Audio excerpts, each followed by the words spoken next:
everyone, especially to our instructor, Sir Joe Malaya Cabado. I'm Bareno Casey Jr. from BSC2C, and this is my video presentation of Forensic 2, which is the personal identification techniques.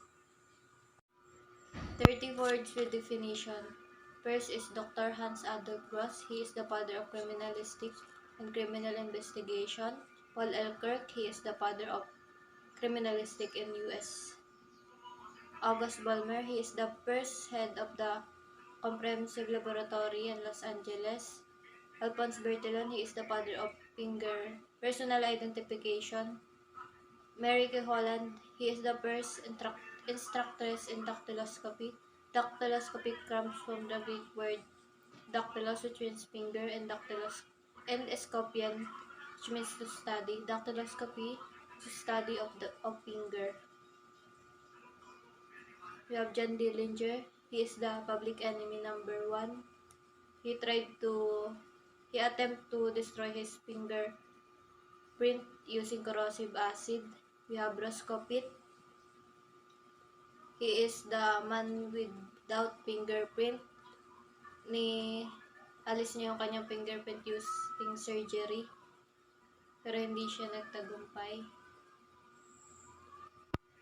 May 5 tayong conditions of finger. Una is polydactyl, kung saan pinanganak tayo na sobra ang ating daliri. Next is macrodactyl, kung saan malaki yung isa nating daliri. Microdactyl naman is maliit yung isa nating daliri. Yung heterodactyl naman is may nakulang or may nawawala sa ating daliri. Next is syndactyl, kung saan magkadikit yung ating mga daliri. Dr. Johannes A. Purkinje, father of dactyloscopy, he also discovered the sweet pores. Next is Sir Edward Richard Henry, father of fingerprint. Dr. Marcelo E. Malpighi is the grandfather of fingerprint. Next is Edmund Lockhart, father of dactyloscopy.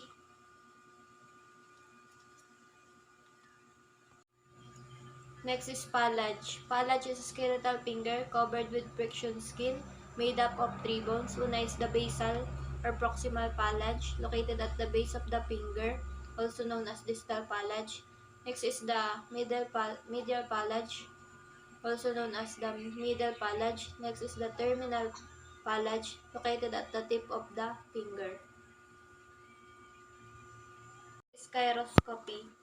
Chiroscopy comes from the Greek word chier, which means hand, and scopian, to examine or to study. Chiroscopy is the study of palm prints. Next is podoscopy. Podo means foot, and scopian means to study or examine. Podoscopy is the study of footprints. Next is poroscopy, comes from the Greek word poros, which means pores. Scopian, which means to study or examine. Poroscopy is the study of sweat pores. Next is William Herschel. He is the father of chiroscopy. Friction skin is the epidermal hairless skin, also called as papillary or epidermal ridges. Ridge is a hair-like structure found in fingerprint, while porous is the funnel-like structure found between ridges. Sweat pores is the tiny openings that serve as the exit of sweat. You have sweat duct, serve as the passageway of sweat. Sweat glands, it is the producer of sweat. We have epidermis, the outermost layer of the skin. We have dermis, is the innermost layer of the skin containing the blood vessels. And that's my 30 words with definition. Thank you for watching.